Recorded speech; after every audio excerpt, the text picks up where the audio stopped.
on avait estimé qu'il y aurait 76 millions de grossesses non désirées en moins si on répondait à ces besoins non satisfaits, ce qui ferait baisser le niveau actuel de 111 millions à 35 millions de grossesses non désirées.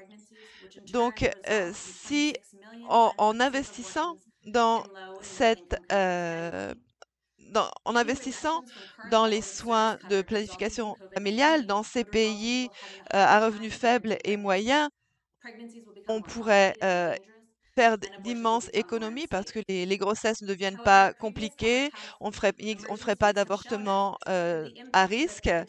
Mais en fait, s- on voit que ces estimations, peuvent être, ça-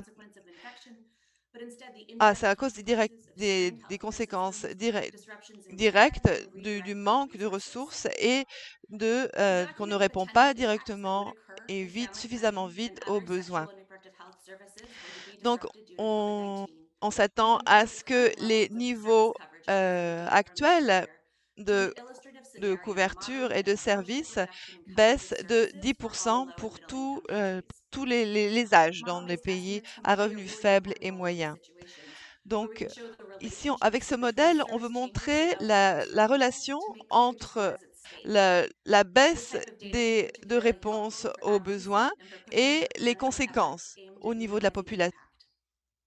Alors, en avril 2020, on a publié nos estimations pour les femmes en âge de procréer et pour voir si les femmes avaient 10% de moins utilisaient la pilule, par exemple, on voit quel impact serait si ces femmes n'auraient pas accès à la pilule, ou 10% d'entre elles au moins. Et on voit quel scénario se déroule à partir de ce modèle. Donc, on a estimé qu'avec un déclin de 10%, ça résulterait en 49 millions de femmes en plus aux besoins non satisfaits et 15 millions en plus de grossesses non désirées. On a ensuite mis ça à jour en août 2020 parce que en nous concentrant sur les adolescentes des pays à revenus faibles et moyens. Et à ce moment-là, des estimations on avait reçu plus de données, donc on a adopté notre scénario à 12%. Et, et on a donc estimé ce déclin en nous concentrant sur certaines méthodes spécifiques. On a estimé qu'un déclin de 12% dans l'usage des contraceptifs modernes parmi les adolescents, ça aurait pour conséquence 2,1 millions d'adolescents en plus avec des besoins non satisfaits en planification familiale et 734 000 grossesses non désirées en plus. Donc, c'est important de se rappeler que ce sont des déclins potentiels, n'est-ce pas? Et donc, il faut voir comment ça varie d'une région à l'autre, d'un pays à l'autre. C'est possible que ces impacts soient qu'on les ait sous-estimés, en fait, que dans certains pays où le lockdown, le confinement a été plus fort, que ces pourcentages seraient plus hauts. Ou, ou c'est aussi possible que il soit surestimé si dans les pays où le Covid a fait moins fureur. De toute façon, ce que montre ce scénario, c'est que c'est important d'avoir des investissements intelligents et des actions en matière de politique. Savoir que le Covid-19, c'est pas seulement une épidémie, c'est une crise économique, en plus d'une crise sanitaire. Donc, il faut que tout ça démontre qu'il faut travailler de façon plus collaborative. Ça nous montre les opportunités pour pour construire des systèmes sanitaires plus forts et intégrer la planification familiale au sein des couvertures sanitaires universelles. Donc, ce qu'il faut continuer à démontrer, c'est que la planification familiale est toujours un investissement intelligent qui finit par nous aider à économiser beaucoup d'argent. Donc, en investissement 1 dollar, on économise 3 dollars en termes de coût à l'avortement ou de coût au nouveau-né en évitant des grossesses non désirées. Donc, en investissant dans les soins de santé sexuelle et génésique, et si on investissait 5,5 millions en plus, 5,5 milliards en plus, on économiserait 16 milliards pour éviter les grossesses non désirées, ce qui nous sauverait, ce qui nous économiserait 11 milliards de dollars. Donc, c'est un investissement, euh, investir dans la planification familiale, c'est un investissement vers l'avenir. Et c'est pour ça que c'est un investissement aussi intelligent, même dans un environnement plus problématique que jamais. Et je voudrais finir en parlant de comment euh, le, euh, les actions politiques qui doivent être mises en place pour à court terme et à long terme après Covid. D'abord, tous les services de santé sexuelle et génésique doivent être déterminés comme des services essentiels. Il faut absolument que les que tous les produits et ces produits et soins soient considérés essentiels. Après le Covid, c'est important de continuer à intégrer la planification familiale dans les efforts de couverture sanitaire universelle et de continuer à penser aux besoins des adolescents. Au court terme et à long terme, la planification familiale fait partie intégrale importante des soins de santé sexuelle et génésique. Donc, il faut continuer à déterminer et à reconnaître les responsabilités plutôt que de se disputer pour protéger un service plutôt qu'un autre. C'est important de continuer à protéger la planification familiale dans son ensemble. Et je voudrais vous remercier de m'avoir écouté et j'ai hâte d'entendre vos questions plus tard. Merci de cette présentation élaborée sur l'impact du Covid et sur le coût au niveau mondial. Et, c'est- et on n'a pas, bien sûr, toutes les données qu'on voudrait dans tous les pays, mais c'est un problème sur lequel se penche mon orateur suivant, le docteur Philippe. Bienvenue, bienvenue, docteur. Merci, merci beaucoup, Peter. Je suis ravie de cette opportunité qui m'est donnée de parler de la collecte de données en plein milieu du Covid-19 dans certains pays où le PMA était actif. Et je pense que c'est tout à fait approprié de prendre la parole après le docteur Soli, parce qu'il y a des choses qui vont se ressembler. On peut peut-être faire un petit recul. Et donc, nous avons changé notre conception d'études et nous sommes passés à un panel longitudinal dans cette phase. Donc, on a pu suivre les femmes sur le temps et produit également des estimations sur plusieurs années. Cette nouvelle phase a commencé à la fin de 2019 avec le Nigeria, la RDC, le Burkina et le Kenya, avec une collecte de données. Alors, jusqu'en janvier 2020. En février, les collectes de données devaient commencer avec l'Ouganda, le Niger, l'Inde et la Côte d'Ivoire, mais nous avons dû retarder cette collecte, bien sûr, à cause du Covid-19. Et donc, on s'est demandé que faire? Et nous avons réalisé que c'était peut-être une année clé 2020, parce qu'il y avait très peu de données disponibles. le besoin d'information de manière à ce que les gouvernements puissent répondre, manquait d'informations et, et également un autre élément clé.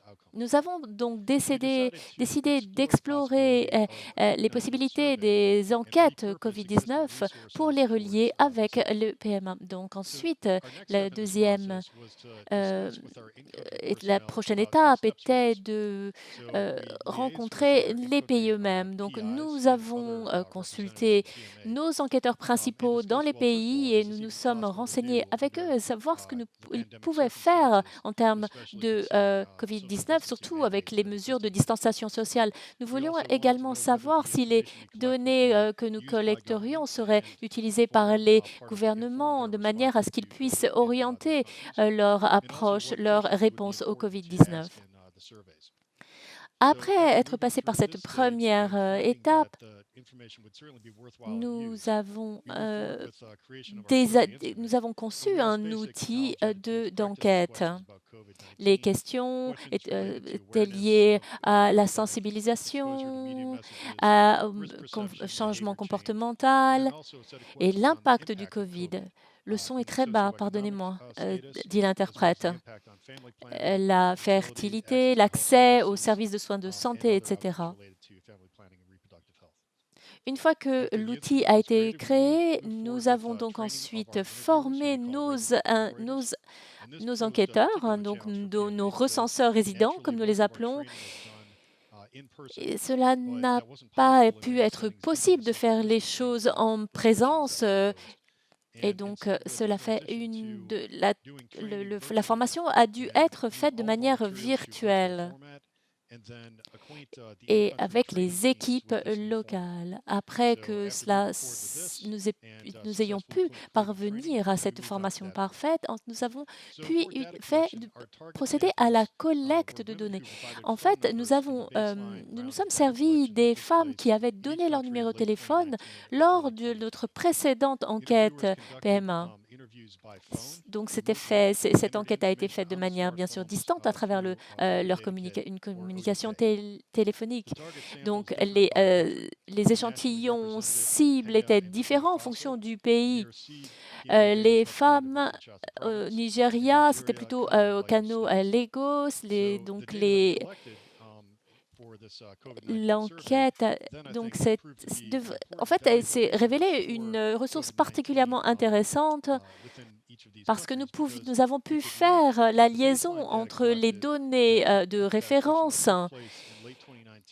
avec les données du COVID plus récentes en 2020. Et donc, nous avons pu voir l'évolution à travers notre enquête. Et il donnait également l'opportunité des questions à poser, parce que nous avions déjà ces questions déterminées, définies dans la première enquête. Qu'est-ce que nous avons trouvé? Tout d'abord, je voudrais souligner certains des impacts très profonds que le COVID a eu sur les foyers, sur les revenus des foyers.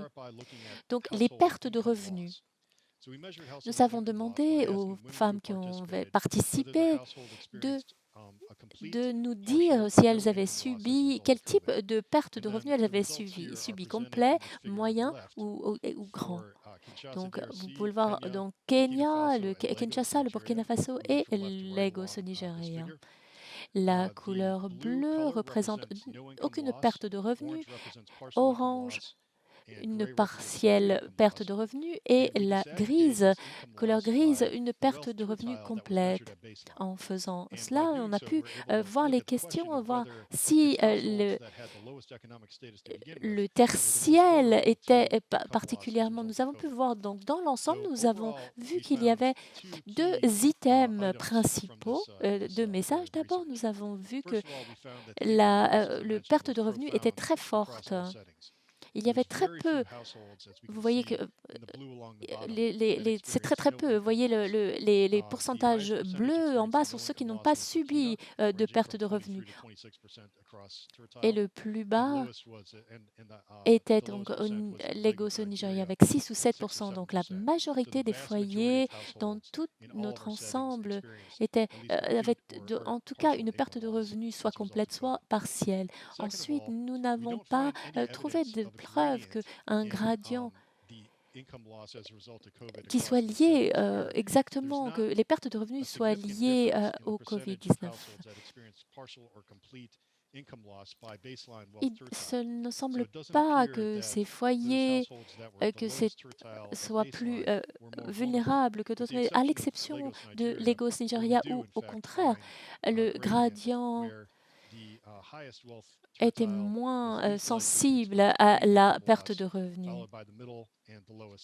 Enfin, nous nous sommes intéressés à l'insécurité alimentaire et donc nous avons vu comment est-ce que ça pouvait avoir une différence. Nous avons mesuré l'insécurité alimentaire, à savoir si une personne du foyer avait dû passer une journée sans se nourrir. Et la réponse, les réponses se reflètent et sont peut-être les mêmes, avec les mêmes endroits, le Kinshasa, Kenya, Burkina et Lagos.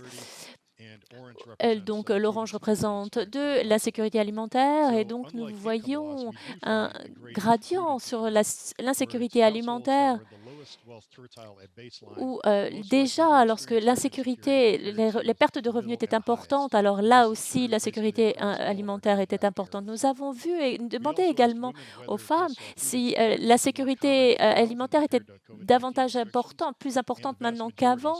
Et en fait, elles ont rapporté que oui. Ensuite, nous avons étudié l'impact du Covid sur les intentions de fertilité et le désir d'enfants supplémentaires.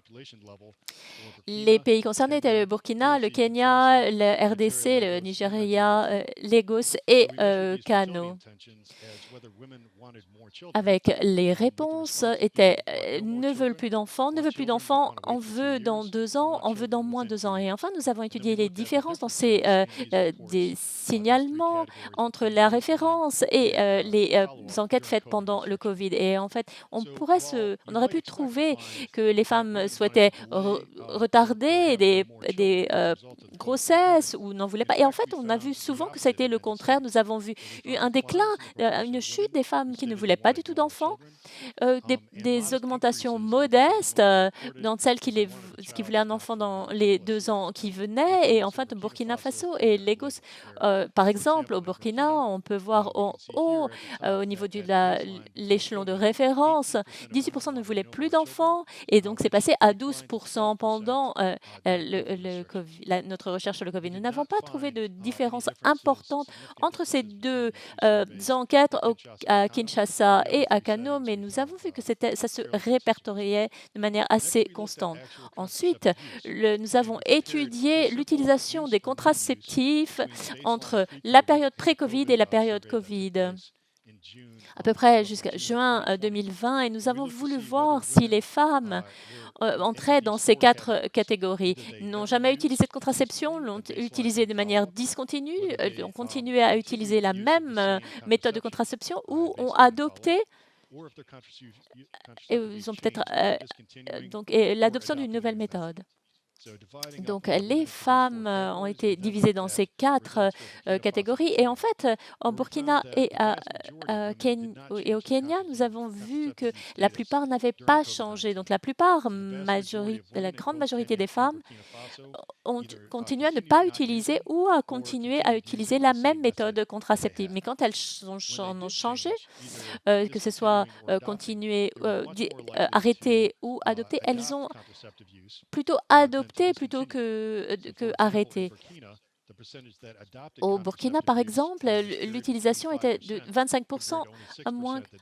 Et donc, au Kenya, c'était à peu près 13% de femmes qui ont adopté des moyens de contraception. Donc, voilà, c'est un peu la géographie du PMA. L'impact du Covid-19 est important sur tous les foyers, quel que soit le tertiaire et partout. Mais quand on regarde l'insécurité alimentaire, il y a un gradient où on voit les populations les plus vulnérables sont celles qui sont aussi les plus vulnérables à la sécurité alimentaire.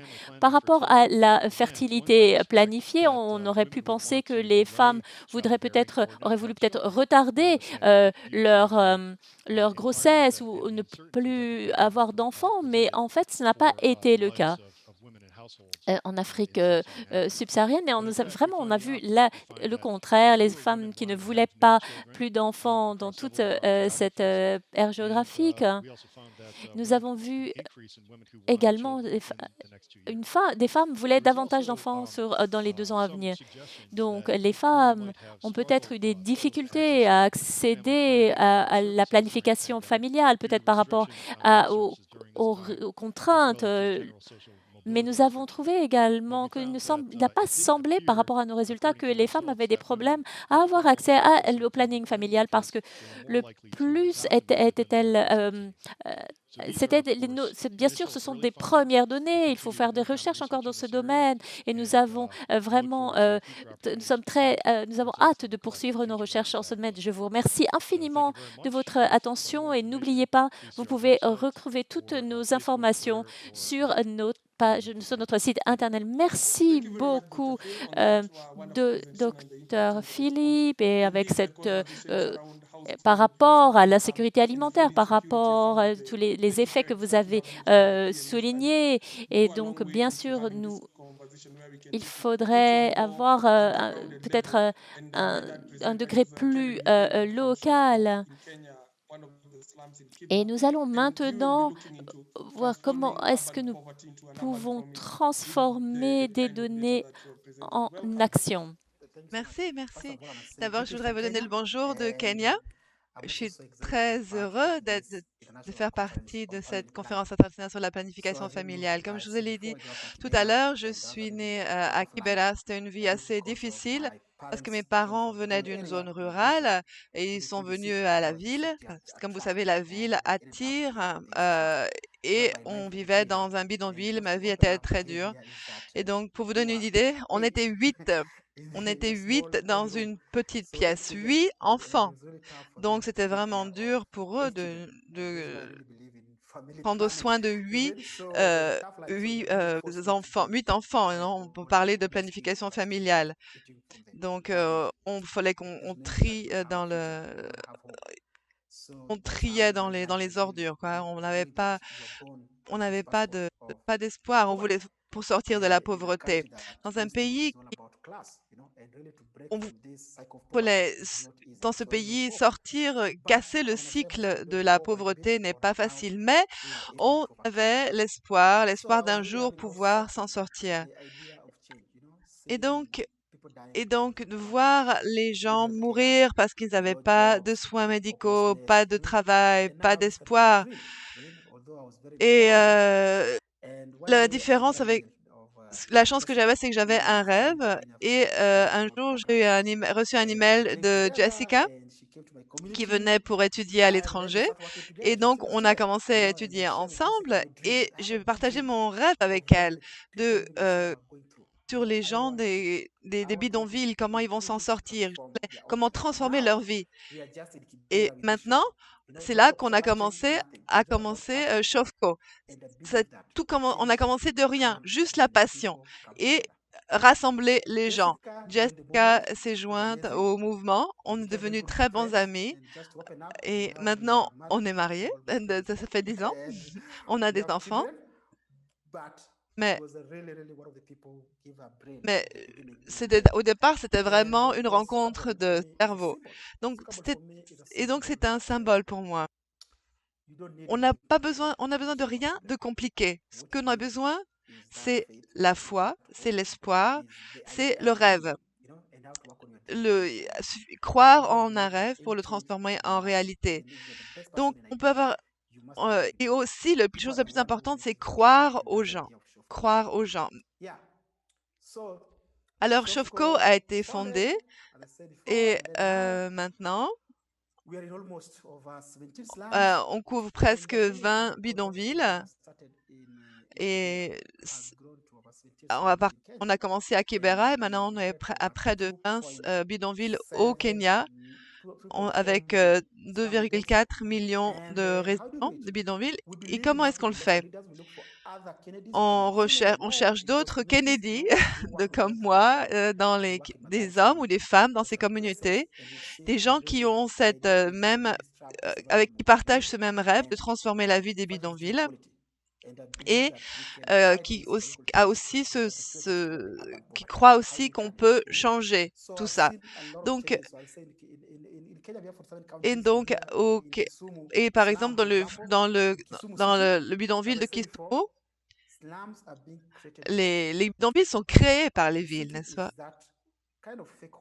La ville, c'est comme un espoir faux qui attire les gens. Mais en fait, tout le monde finit dans les bidonvilles. Et je crois aussi au travail avec le gouvernement local. On est aussi présent à Mombasa, à Kilifi, et on a vu la croissance, notre croissance maintenant.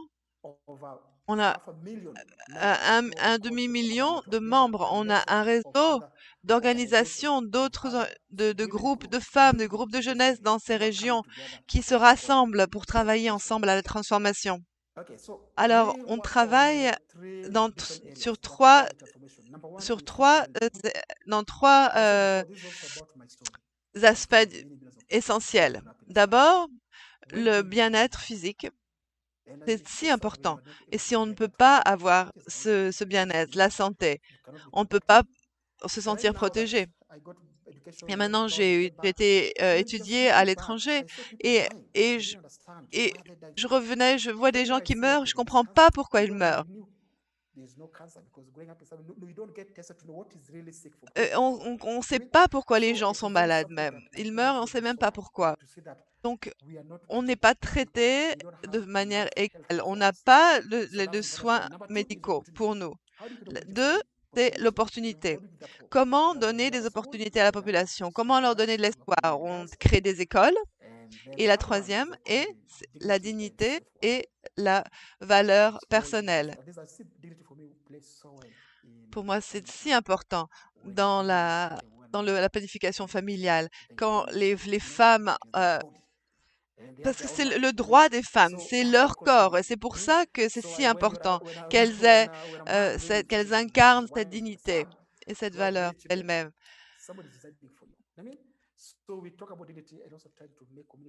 Et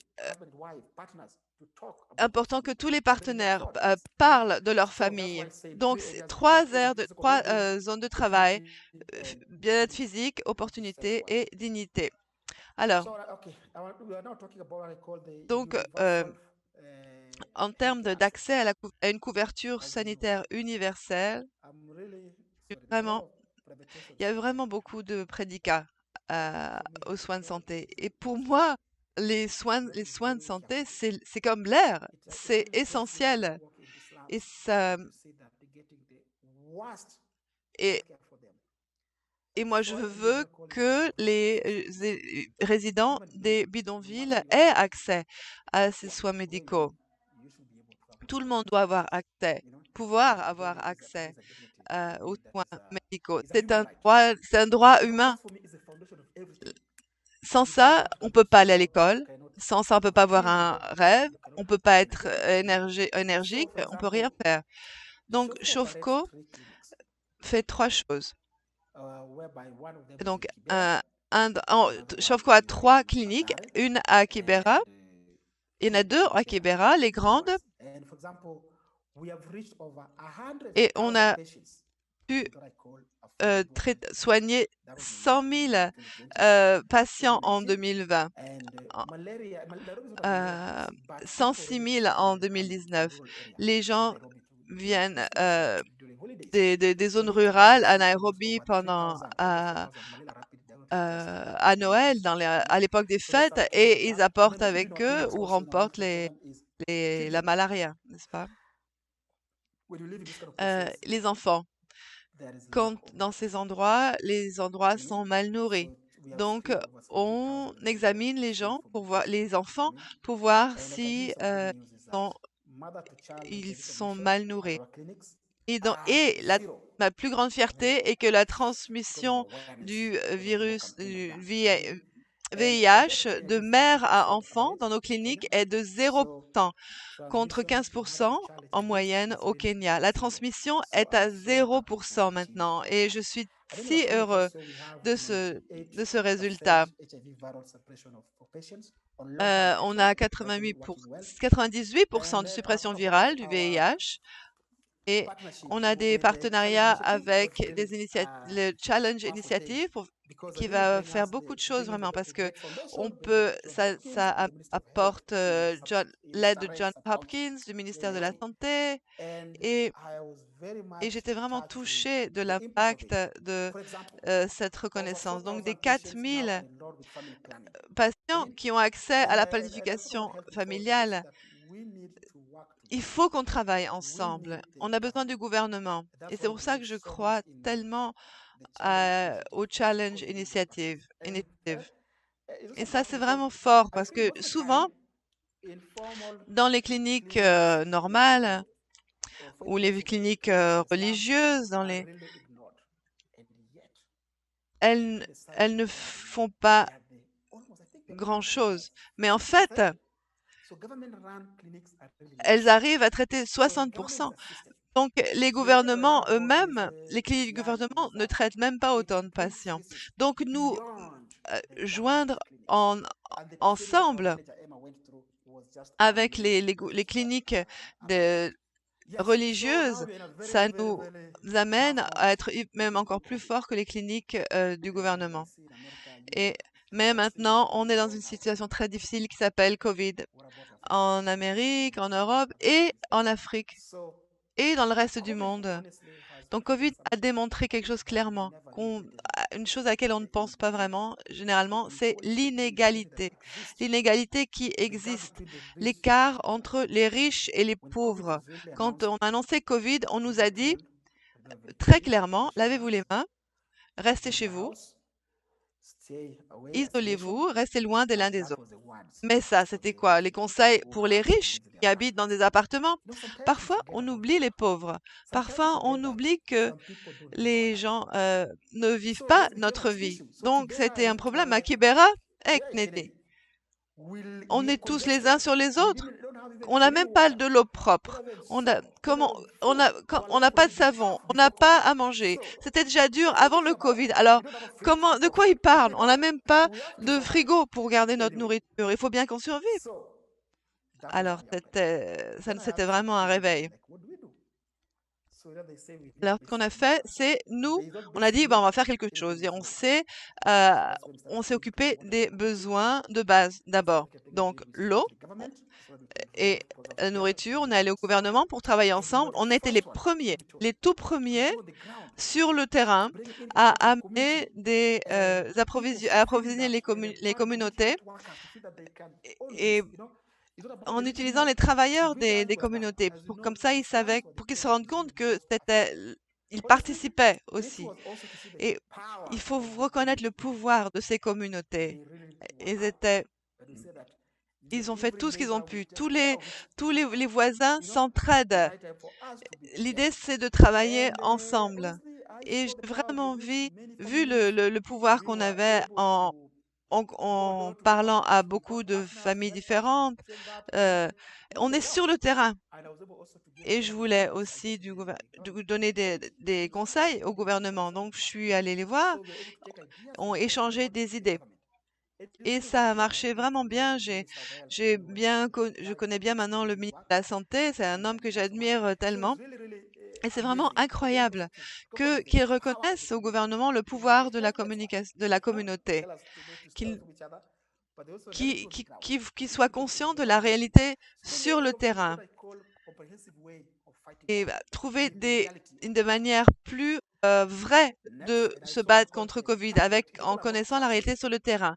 Là, il s'agit beaucoup de confiance, n'est-ce pas?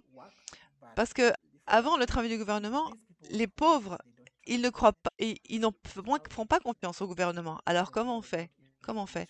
Il y a tellement de désinformation, de fausses informations. Il y a un homme qui m'a dit, je préférerais mourir du Covid que mourir de faim.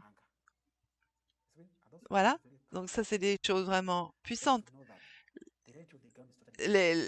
L'attitude et la mentalité, là, c'est vraiment différent.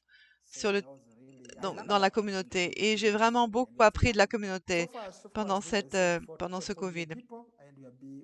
Donc on a, maintenant pour l'instant Shofco, a réussi à aider 2,4 millions de résidents avec on est devenu le partenaire de choix du gouvernement et on cherche aussi, on attend aussi le vaccin. Oui, je suis vraiment compte, co je suis vraiment content d'avoir cette conférence et de pouvoir vous dire que je ne veux pas que dans mon pays, le vaccin soit réservé pour les riches. Je veux que tout le monde y ait accès dans mon pays. Il y a Ubuntu en Afrique. C'est tu existes parce que j'existe. J'existe parce que vous existez. On existe ensemble. Il faut qu'on ait un plan pour le sud du monde, pour le sud global. Il faut qu'on ait un plan pour tout le monde entier, pas seulement le nord. Et pas nous laisser pour compte. En, pour Covid, personne n'est en sécurité à moins qu'on soit tous en sécurité. Donc, et les gens, on s'est aussi rendu compte que les gens avaient besoin de nourriture et d'alimentation. Donc, on s'est associé avec des partenaires comme Mastercard et ministère de la Santé, l'OMS. Et donc, on a pu donner de l'argent dans la communauté pour manger. Et c'est vraiment incroyable ce qui se passe quand les gens travaillent ensemble. Donc, après Noël, on a une deuxième vague qui arrive. Je sais pas ce qui va se passer, mais j'espère que les gens continueront à faire confiance sur le terrain et à croire en leur dignité. Et je crois que tous ensemble, on pourra dépasser ça dans nos communautés. Et donc, Covid nous a vraiment montré la force de ces communautés urbaines. Aujourd'hui, Covid, on parle de planification familiale. Eh bien, je vais vous le dire, chez nous, on est en retard. À votre avis, qui peut aller recevoir leurs injections de contraceptives? Les cliniques sont fermées. J'ai vu euh, donc tous les gouvernements, les partenaires, si vous investissiez 50%, maintenant, il faut investir 90% dans la planification familiale parce que il y a des revers. Le Covid, c'était pas seulement le Covid, ça a affecté la santé, mais aussi la planification familiale et à un tel niveau. Donc, je suis tellement préoccupée en tant que travailleur communautaire et organisateur communautaire qu'on on va avoir un grand défi à remporter après le Covid. Alors, il faut vraiment investir dans la planification familiale parce que c'est dur. Les cliniques sont fermées. Où aller? Où aller? Donc, c'est vraiment trop difficile. Il faut établir des stratégies euh, à fond. Et c'est vraiment important maintenant de y aller à fond pour avoir des familles saines, une communauté saine. Et donc, et voilà, voilà tout pour moi. Merci à tous de m'avoir écouté et je vais aussi beaucoup apprendre des autres orateurs. Et je suis juste un travailleur communautaire et je suis très content d'apprendre de mes experts de la santé à Kibera et à Nairobi et ailleurs. Merci infiniment, Kennedy, pour votre présentation. Effectivement, avoir un impact sur plus de 100 000 patients dans vos cliniques pendant Covid dans les bidonvilles, c'est vraiment incroyable.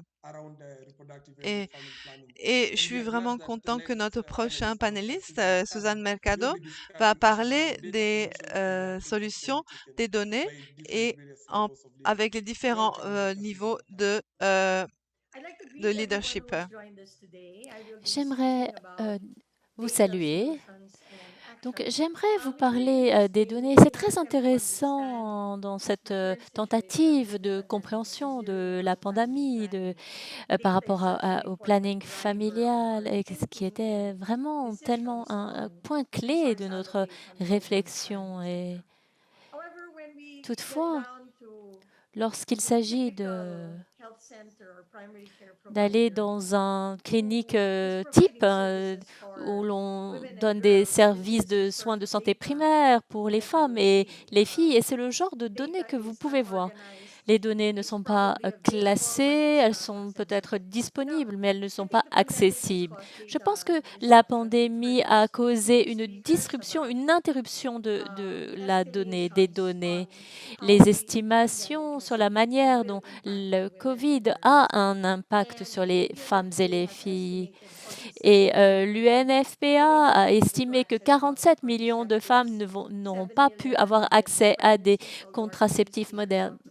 7 millions de grossesses non planifiées pourraient également être reportées pendant les périodes de confinement. Et le Covid-19 a également interrompu les efforts pour en finir avec le mariage des enfants, avec potentiellement 13 millions de mariages forcés entre 2020 et 2021. C'est un moment très, très difficile pour les grossesses non planifiées, non désirées.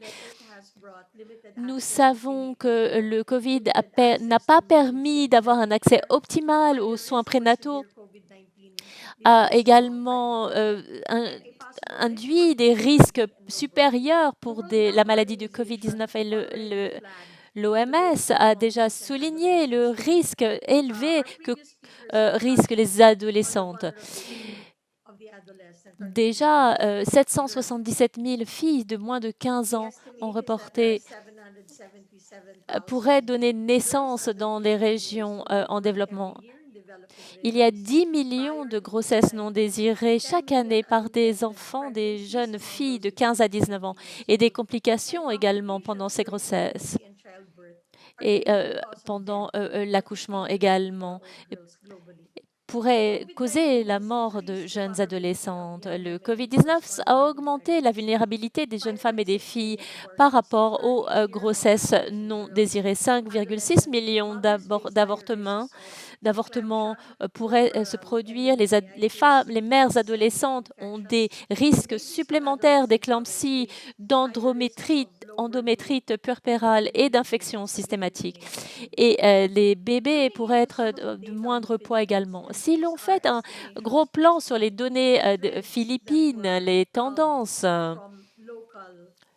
que nous avons pu retirer des rapports locaux. Il y a 1,7 million de naissances par an, 200 000 naissances sont reportées pour des femmes, pour des adolescentes, 40 à 50 filles philippines âgées de 10 à 14 ans donnent naissance chaque semaine et on risque d'avoir également un baby boom dû au coronavirus avec 751 000 grossesses non désirées à la fin de l'année. Donc, en fait, on dirait que le confinement a créé énormément de grossesses non désirées. Alors maintenant, allons aux solutions. Les Philippines sont l'un des premiers pays à avoir lancé la couverture médicale universelle et qui inclut le planning familial. Et j'aimerais également toucher à certains des domaines. On parle de prestations de services, mais également financement, les technologies de l'information, l'investissement dans les ressources humaines sont également importants de la conversation sur le planning familial dans le CMU. Donc pour les Philippines, donc, il y a beaucoup de sources, elles sont multiples pour le financement du planning familial.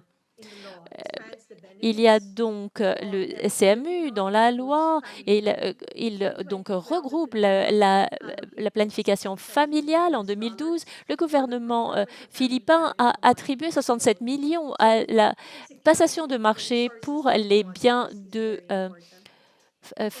planification familiale. En 2017,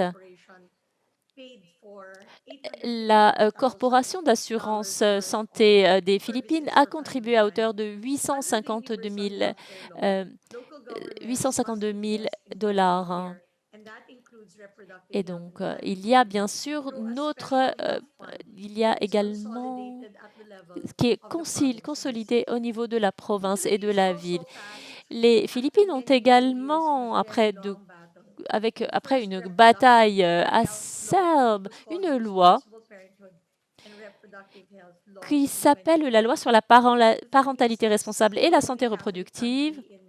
Les Philippines sont le seul pays catholique dans la région et donc cela a été une intense bataille entre l'Église et le gouvernement pour la planification familiale. Toutefois, cette loi a été passée en 2012 et en 2017, il y a eu un plan de développement philippin qui s'étend de 2017 à 2022 qui introduisait de manière officielle la planification familiale en tant qu'intervention pivot pour parvenir à une démographie optimale du pays et dans le respect des objectifs de développement durable d'ici à 2030.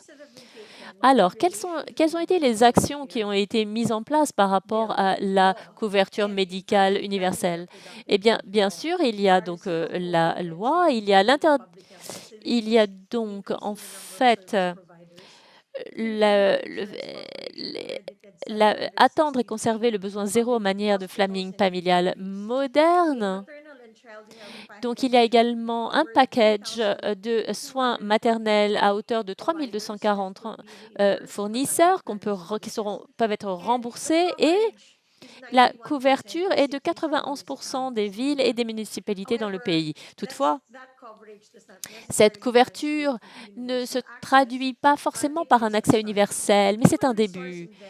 Les investissements en ressources humaines sont critiques. C'est bien de dire qu'il y a du financement pour la planification, le planning familial, mais il faut qu'on puisse avoir des personnes sur qui s'appuyer au niveau local, sur le terrain.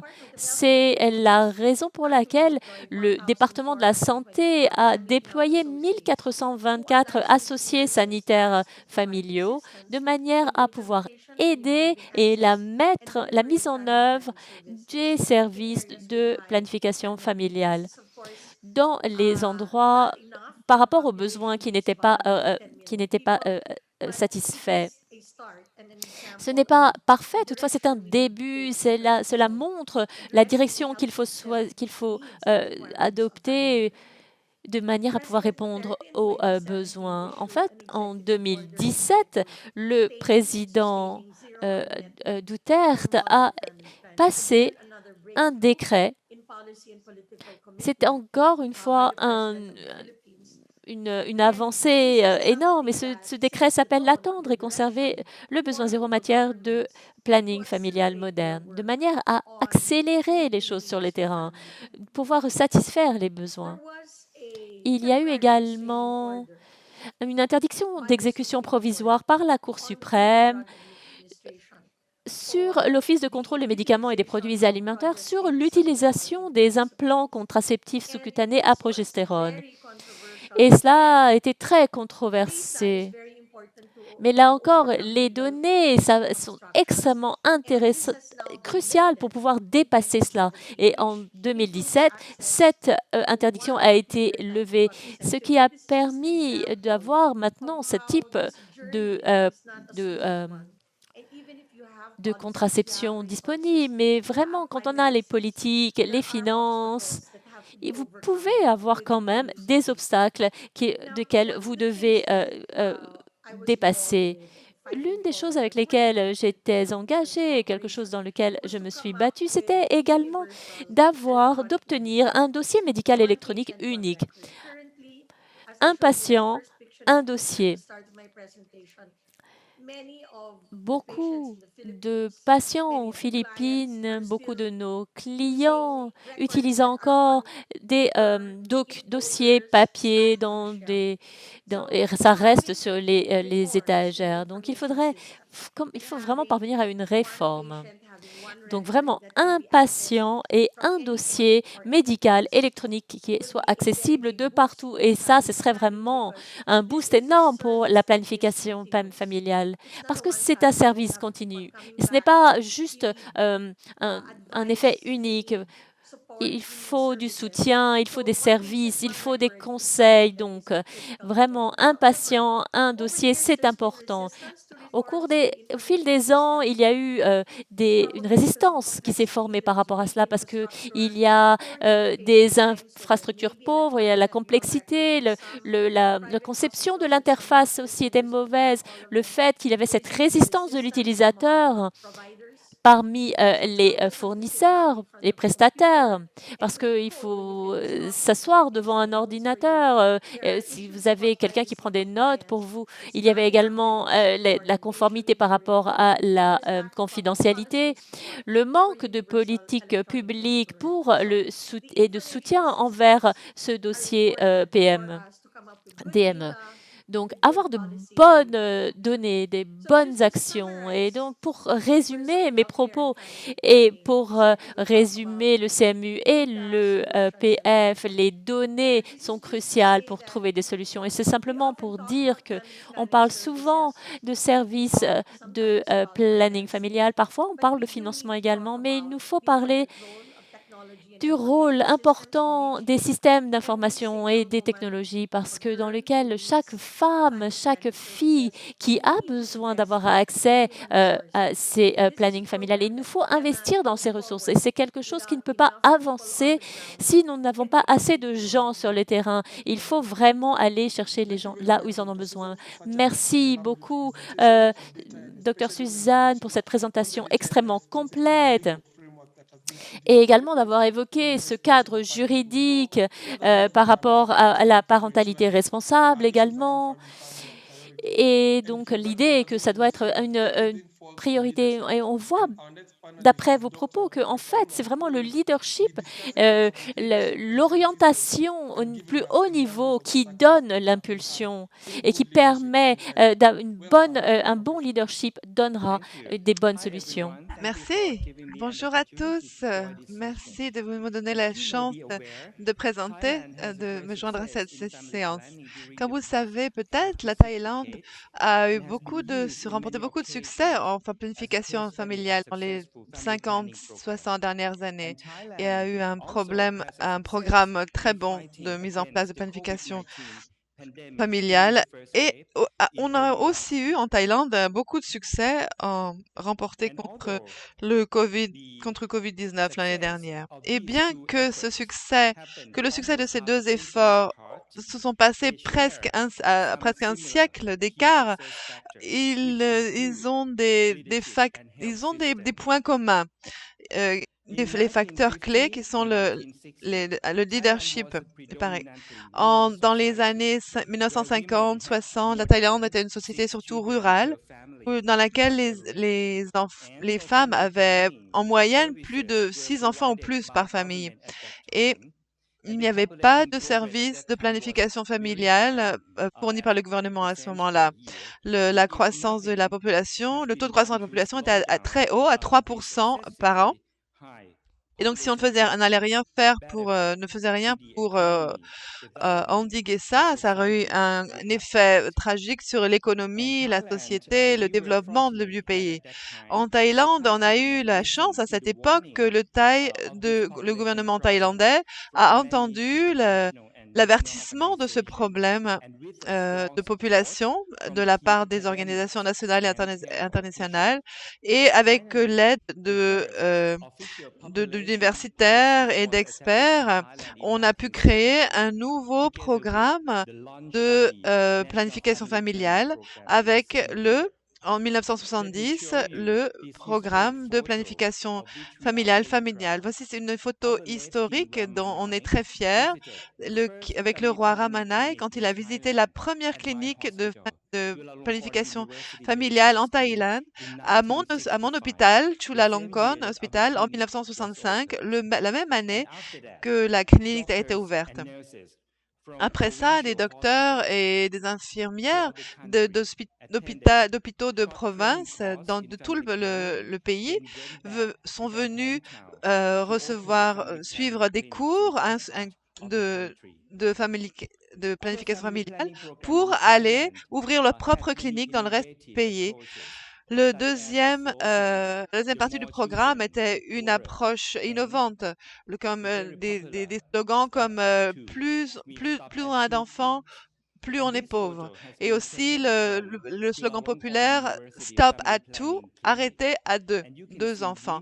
Et voilà une photo de ici à la clinique de Chulalongkorn où des femmes attendent pour recevoir des soins et des services de planification familiale. Donc, on peut voir que la demande était vraiment haute à l'époque. Et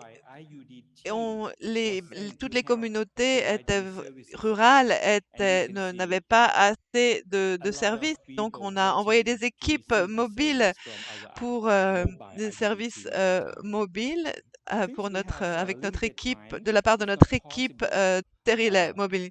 Puisque je n'ai pas beaucoup de temps, je ne peux pas vous parler de tous les détails de notre programme de planification familiale, mais pour résumer, les facteurs qui contribuaient à son succès en Thaïlande comprennent un leadership fort, c'est-à-dire que une politique nationale soutenue par le Premier ministre et son cabinet et la coopération entre tous les membres. Bien que le ministère de la Santé publique, bien sûr, a un rôle dirigeant, mais il est important qu'il collabore et coopère avec d'autres ministères, d'autres organisations, d'autres ONG, des universités aussi. D'autres facteurs clés de succès ont aussi compris une infrastructure de santé de base qui est le PHC, qui est les soins médicaux de base, et le UHC, la couverture sanitaire universelle. Et donc ces deux infrastructures ont vraiment beaucoup contribué au succès de notre programme de planification familiale, ainsi que les nouvelles méthodes que nous avons employées, le caractère innovant de ce programme et sa flexibilité, les nouvelles méthodes contraceptives, les nouvelles méthodes d'accouchement, le changement l'adaptation des tâches entre infirmières et sages-femmes et de nouvelles façons pour distribuer des contraceptifs dans la communauté, par exemple. Des distributions de contraceptifs gratuits est très important que les opérations privées et commerciales soient aussi impliquées. Donc, il y a eu beaucoup d'ONG et d'organisations privées qui ont été lancées à ce moment-là. Donc, de 1965 à 2020, le taux de croissance de la population a beaucoup baissé. De plus, le taux de fertilité, pardon, total est passé de 6 à 2 en moins de 20 ans. Donc, et maintenant, à l'heure actuelle, en fait, c'est très bas. Maintenant, le taux de croissance de la population, son évolution de 1970 à 2020, il est passé de 3, on est passé à 0,2, ce qui est en fait trop bas pour notre pays, ce qui nous cause des problèmes et un manque de travailleurs, manque de main-d'œuvre. La Thaïlande, c'est le paradis de la contraception. Et en Thaïlande, les gens peuvent avoir accès aux services de planification familiale et aux contraceptifs n'importe où. Et en ce moment, le CPA, le taux de prévalence des contraceptions est près de 80%. Comme je l'ai dit tout à l'heure, le succès de la planification familiale dans notre pays a été maintenu grâce à une structure de soins médicaux de base très forte. Donc d'abord, sont les soins médicaux de base qui ont été développés depuis les années 70 et ces soins de base met l'accent sur la technologie dans tous les services et la collaboration. Donc voici l'importance les soins médicaux de base en Thaïlande, pas seulement les officiers médicaux de base, mais aussi les gens qui habitent dans les communautés jouent un grand rôle. On a 1 million de communicateurs qui sont recrutés parmi les villageois dans la communauté et qui sont formés et puis qui ensuite aident à éduquer, à plaidoyer et à fournir des services médicaux de base, y compris des services de planification familiale.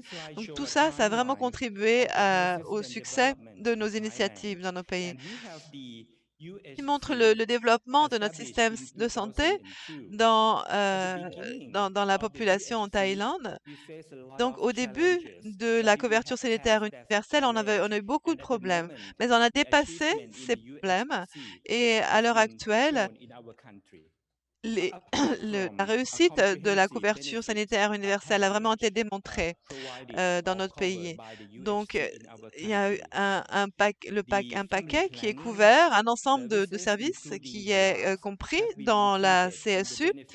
Donc, la planification familiale a été comprise dans cet ensemble de services, ce qui est aussi un grand facteur qui contribue au succès continuel de la planification familiale en Thaïlande. Je vais passer maintenant à vous parler de COVID-19, cette menace pour la société mondiale à l'heure actuelle. Thaïlande a été le premier pays après la Chine à détecter le COVID-19, la COVID-19 au début janvier l'année dernière. Et ensuite, on a eu beaucoup de nouveaux cas en janvier et février de l'année dernière. Mais après, après une grande hausse en mars, le gouvernement a augmenté la réponse de gouvernementale au niveau national. Et après un gros effort de la part des gens, des habitants, des Thaïlandais, la courbe au début du mois de mai, la courbe de la COVID a été éliminée, ou au moins la courbe a été largement aplatie en Thaïlande. Donc, les facteurs qui ont contribué à cette gestion, cette bonne gestion du COVID aussi, s'est reposé sur une forte leadership, des dirigeants vraiment forts, une approche qui implique tout le gouvernement. Par exemple, le Centre pour la gestion de la situation de la COVID-19 qui est dirigé par le Premier ministre. Et un autre facteur important est l'adoption d'une approche incluant toute la société, qui comprend aussi tous les experts et les universitaires. D'autres facteurs qui ont contribué à notre succès contre la COVID-19 en Thaïlande, c'est qu'on a investi dans des locaux de santé. Ce qu'on avait déjà fait pendant le programme de planification familiale. On a une couverture sanitaire universelle très forte et aussi tous ces volontaires dans la communauté. Ces volontaires vont de porte à porte pour faire des enquêtes et distribuer les informations, distribuer des masques aux gens dans les villages aussi. Et donc, tous ces points, tous ces facteurs ont contribué à notre succès. Ici, le directeur de l'OMS a cité la Thaïlande comme étant un excellent exemple dans la lutte contre le coronavirus l'année dernière. Et enfin, malheureusement, l'histoire n'est pas terminée. On a maintenant une deuxième vague, plus grande, plus forte que la première, et due à un programme très bon de planification familiale. La population est en fait trop basse maintenant et le contre-coup d'un très bon programme de planification familiale est qu'on n'a pas assez de travailleurs et qu'on doit en importer de nos pays voisins comme le Myanmar, qui apportent avec eux aussi la COVID. Et donc, donc on a apporté, on associe donc cette deuxième vague de la COVID aux travailleurs migrants. Mais nous espérons pouvoir traverser ces défis grâce aux mêmes, aux mêmes choses qu'on a employées pour la première vague. Merci infiniment, Dr. Ono, pour cette présentation formidable. Oui, on voit ça on voit la différence quand les dirigeants d'un pays prennent la planification familiale au début, au sérieux. Est-ce que vous pourriez nous parler un petit peu de comment vous vous êtes adapté en Thaïlande? Qu'est-ce qui s'est passé au niveau de la planification familiale pendant la crise de Covid? Merci pour votre question. En Thaïlande, on n'a pas eu une très grosse vague de Covid-19 l'année dernière, juste peut-être 2 mois de 2 mois à la maison, mais on n'a pas eu de gros effets sur la santé génésique ni la planification familiale. On a continué à fournir les services de planification familiale. On a lancé des recommandations pour les travailleurs de la santé, pour comment fournir les services de planification familiale pendant la pandémie et quand les gens ne peuvent pas venir dans les établissements. On utilise beaucoup la télésanté, on utilise beaucoup les travailleurs communautaires qui apportent les services à domicile. Donc, on n'a pas de gros problèmes à l'heure actuelle parce que comme je vous le disais tout à l'heure, la Thaïlande, c'est le paradis pour la planification familiale et les contraceptions. On peut en trouver des contraceptions partout. Pour la pilule contraceptive, on n'a même pas besoin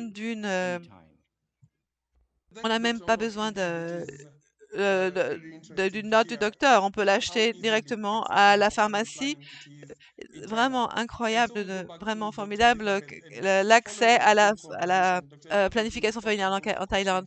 On va retourner à Dr. Elisabeth. Vous avez parlé des économies qu'on peut faire en investissant dans la planification familiale. Je voudrais que vous me parliez un petit peu plus de comment on peut faire pour faire un plaidoyer sur le I think budget. there's a few different components of what we need to think about in how we budget for family planning as part of universal health coverage.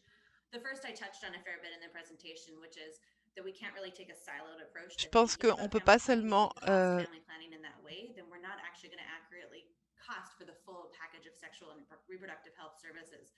So we really need to take into account the synergies that are pour occurring across comprendre different le interventions to coût des understand the services cost for the package of services et pour le we fournir en provide them. termes d'ensemble. The second piece is we need reliable data Nous on direct devons costs because we need budgeting to be responsible Nous and avons accurate. récemment We recently published a piece in publié Scientific un Reports on Health Matters rapport that provides for qui over parle 100 sexual and d'intervention reproductive et health de coûts interventions directs and pour les benchmarks at the pays, country level. And I think these are critical building d'être blocks sûr to ensure qu'il that y ait accurate budgeting is la taking place. troisième The third élément, piece, I think, is that we really, et and Dr.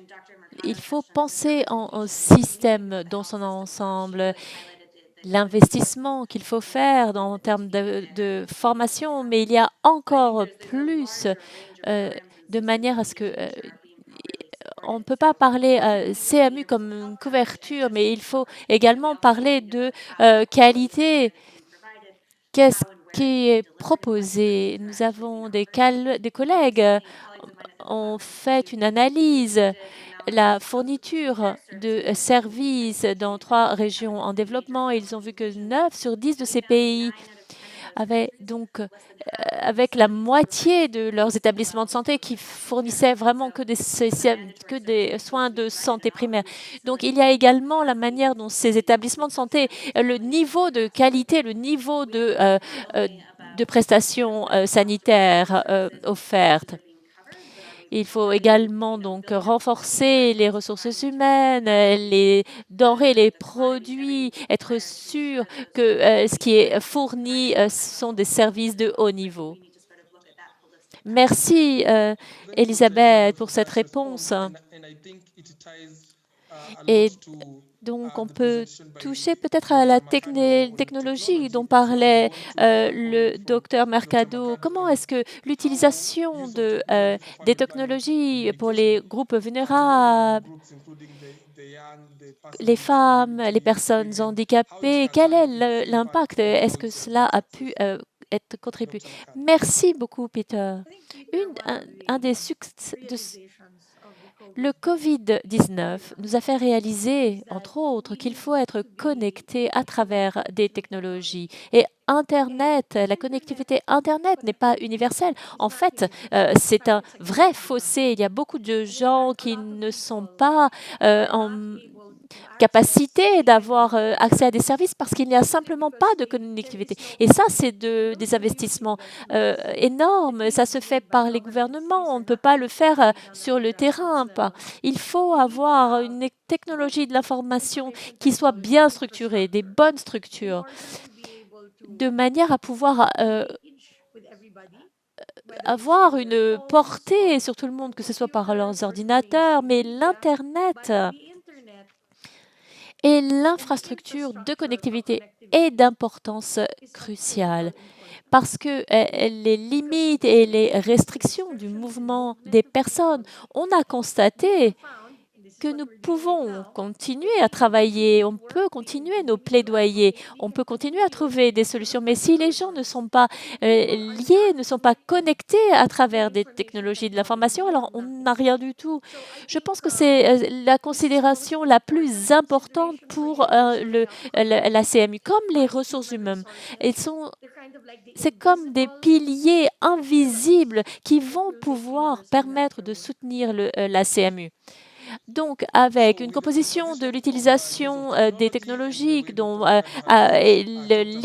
l'usage limité mondial d'Internet, comme le docteur Mercado signalait, l'utilisation des téléphones dont vous avez parlé, est-ce que vous avez des réponses particulières avec des questions étaient très caractéristiques, l'appropriation et la couverture. Est-ce que vous pourriez nous donner votre vue par rapport à cela?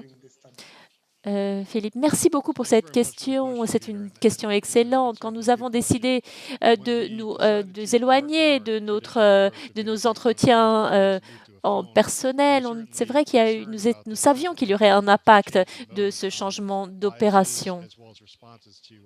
Et nous voulions les donner, bien sûr. C'était important pour les donner.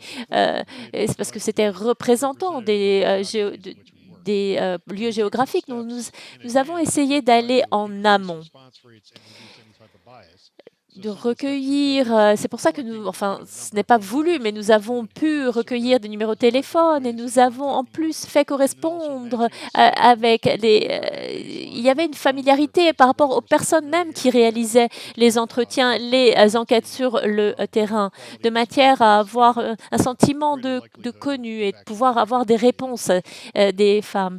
Donc, c'est vraiment grâce à nos enquêteurs sur le terrain, nous avons beaucoup de femmes également qui nous ont permis d'obtenir leur numéro de téléphone. Et c'est pour ça que nous avons pu les contacter et nous l'avons fait avec succès.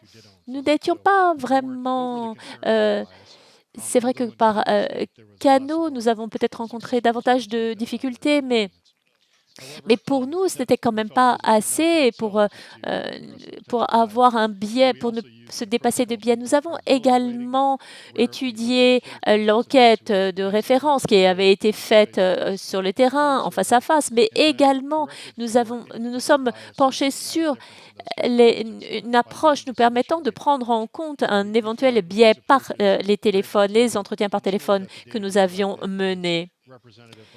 Et donc, c'est vrai que notre enquête par téléphone, selon nous, est assez exempte de biais. Donc, enfin, quand on finalise, pour finaliser la question des technologies, vous avez signalé à quel point c'était important, les technologies de l'information étaient cruciales pour obtenir des données. Qu'en pensez-vous, docteur Mercado? Je pense que je vais peut-être revenir à cela. Les gouvernements doivent investir en connectivité, dans la connectivité. Et la connectivité sera peut-être l'une des ancres qui va nous sauver et qui nous a sauvés déjà d'une certaine manière pendant cette période de pandémie. La connectivité, nous aimerions penser qu'elle atteint tout le monde, mais ce n'est pas vrai. Il y a des inégalités par ce manque de connectivité universelle. Et c'est peut-être la prochaine étape de manière à pouvoir toucher à tout le monde et intéresser tout le monde. Merci beaucoup, docteur Mercado. Et si l'on pense à question de long terme par rapport à la santé, je vais revenir à vous, docteur Kennedy. Là, vous connaissez les limites de vos populations. Vous avez des limites inhérentes à votre cible par rapport également aux résultats à long terme. La communauté, d'abord, il faut vraiment qu'elle soit basée sur la communauté. Les gens viennent de différents horizons et se rejoignent. La plupart du temps, les gens viennent d'organisations internationales et nous les connaissons. Donc, il faut qu'il y ait une unicité. Je pense qu'ils sont dans le problème, ils le vivent, donc ils le comprennent par rapport au Covid, par exemple. Comment pouvoir contourner, dépasser ce Covid? Donc ça part du centre vers les communautés. On ne peut pas réussir si on n'a pas les locaux, en fait, qui vous soutiennent. Merci beaucoup, Kennedy, pour l'effet à long terme du Covid-19. Et pour mieux peut-être finir, peut-être nous allons demander, docteur Elisabeth Sully, comment est-ce que vous voyez que l'effet à long terme, comment est-ce que nous commençons même à nous rebâtir et comment se débarrasser des effets négatifs du Covid-19 sur le planning familial dans nos communautés? Merci beaucoup pour votre question, Peter. Comment rebondir après le Covid, c'est également la manière dont nous fournissons nos services. Reconstruire, mais OK, mais il faut reconstruire pour le mieux. Donc, je pense qu'il y a des excellentes idées qu'on a pu entendre de nos présentateurs, de tous nos orateurs. Mais c'est vrai que nos horizons sont différents, nos environnements sont différents. On parlait de télémédecine. Bien sûr, et de services fournis et dans les interventions. Comment est-ce que nous pouvons lever les barrières? Peut-être, par exemple, même les ordonnances qui ont été levées, par exemple, aux Philippines. Il faut apprendre ce contact. Et peut-être que c'est le moment où nous devons réfléchir à cela, parce qu'il y a la volonté politique d'agir en ce moment. Cette manière peut-être de passer à la vitesse supérieure, mais également, comme le docteur Mercado le disait, quelque chose qui est extrêmement important, c'est la connectivité. L'accès à Internet n'est pas universel. Il faut donc prendre en compte ces inégalités. Donc, nous n'avons pas forcément besoin d'avoir un objectif sur les inégalités, mais plutôt, il faut avoir une approche sur une meilleure pour reconstruire, mais de meilleure façon.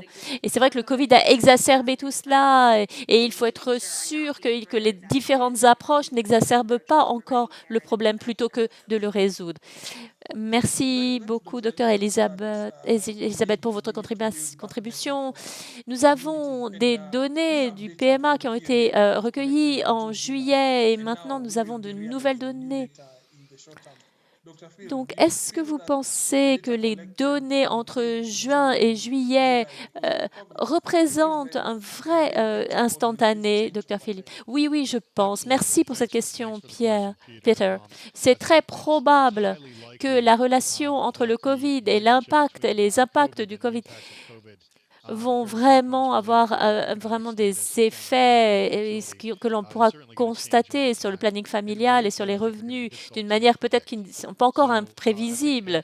C'est vraiment les établissements de fourniture de planning familial sont vraiment aussi liés à leurs emplacements antérieurs et à l'endroit où les femmes se trouvent, et dans certains environnements. Mais il y a également un potentiel pour un impact économique très fort sur les foyers et sur les individus.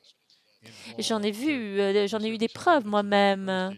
L'impact pourrait être encore supérieur au fil du temps et également se répercuter euh, sur différents secteurs et également les résultats que nous avons pu mesurer dans notre enquête COVID seront peut-être mieux mesurés sur toute la période COVID. Par exemple, la grossesse n'est pas vraiment idéal de mesurer les grossesses sur une période si courte. C'est peut-être mieux pour nous de mesurer les grossesses sur avoir des indicateurs de plus long terme.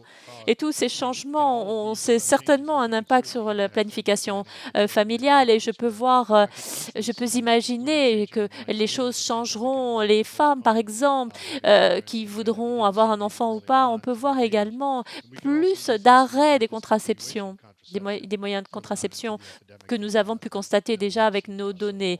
Donc, heureusement, nous avons inclus nos mesures du COVID dans nos enquêtes les plus récentes dans les mêmes pays au même moment que entre novembre 2020 et janvier de cette année 2021 et on pourra mesurer, je l'espère, les impacts à long terme par rapport à ces nouvelles données. Je vous remercie. Quand la pandémie a commencé, je ne pense pas que la planification familiale était très importante pour les organisations, pour les pouvoirs publics. Mais comme on le voit aujourd'hui, c'est l'un des problèmes et l'une des solutions peut-être également pour la pandémie. Donc, je pense que j'aimerais entendre de vous autres quelles sont les choses principales que nous devons mettre en œuvre pour faire avancer cet ordre du jour, cet agenda mondial. Merci, Dr Mercado. On peut peut-être commencer par le Dr Phil, ensuite Elisabeth et ensuite Unop. C'est vraiment une question extrêmement intéressante, Dr Mercado, et due à ma position et par rapport à PMA, ma réponse va être vraiment les données. Je pense que nous avons pu voir en Afrique subsaharienne, c'est que la collecte de données qui soit représentative, et c'est important et c'est difficile en période de Covid, ça a été un défi, et pourtant c'est très nécessaire de manière à pouvoir coordonner les efforts contre le Covid et également par rapport au planning familial et la manière dont il a affecté les populations. Mais je pense encore que nous n'avons pas encore assez de données. Parce que je pense que c'est ça qui va permettre d'avoir de meilleures orientations. Je pense que la collecte de données en continu est vraiment un besoin critique. Merci. Maintenant, Dr Elisabeth.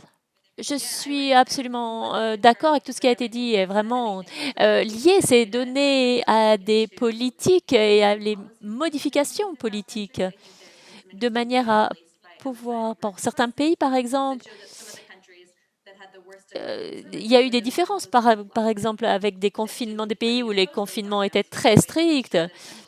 Et donc, pour cela, ils n'ont pas forcément pensé que la planification familiale était quelque chose d'important. Et la collecte des données est vraiment très importante pour souligner la manière dont la pandémie, les réponses au Covid. Mais quand nous avons ces données, nous pouvons mieux orienter nos efforts, collecter les données, qu'elles éclairent nos politiques. Vous avez présenté des données où les impacts n'étaient peut-être pas ce que nous aurions pensé, mais quelles sont les mesures d'atténuation de manière à avoir un véritable instantané, un véritable panorama de ce qui se passe, de manière à pouvoir planifier mieux nos politiques. Merci, Dr Elisabeth. Dr Unop, selon moi, c'est important pour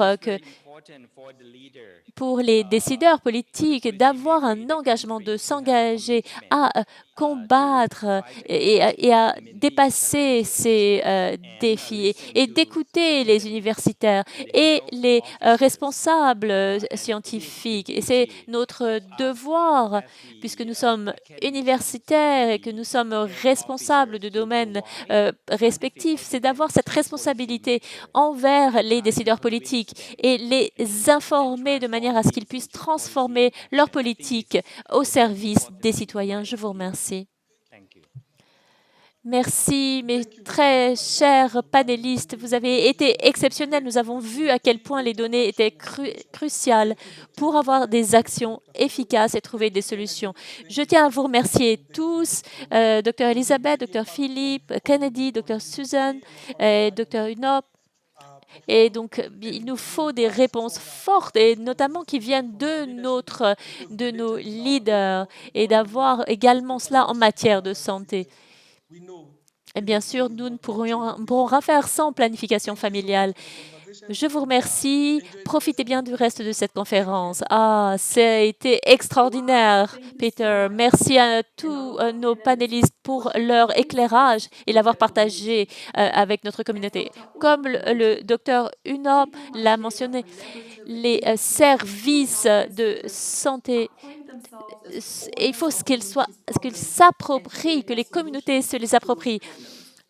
Nous espérons que vous avez bien pu voir que nous avions, que l'idée était d'avoir des solutions et enfin, pour réussir, il faut innover, il faut lancer de nouvelles idées de manière à pouvoir passer à l'étape supérieure. Vous aurez ensuite des sessions communautaires organisées par l'ICFP, donc sur le plaidoyer et la responsabilité, la jeunesse, les environnements humanitaires et les environnements de crise, la mise en œuvre des meilleures pratiques, et également nous aurons une session plénière qui parlera de la cimenter les connexions. Et nous aurons deux performances particulières. Je vous revois lors des la séance plénière de clôture. Je vous remercie dans 3 heures. Merci infiniment.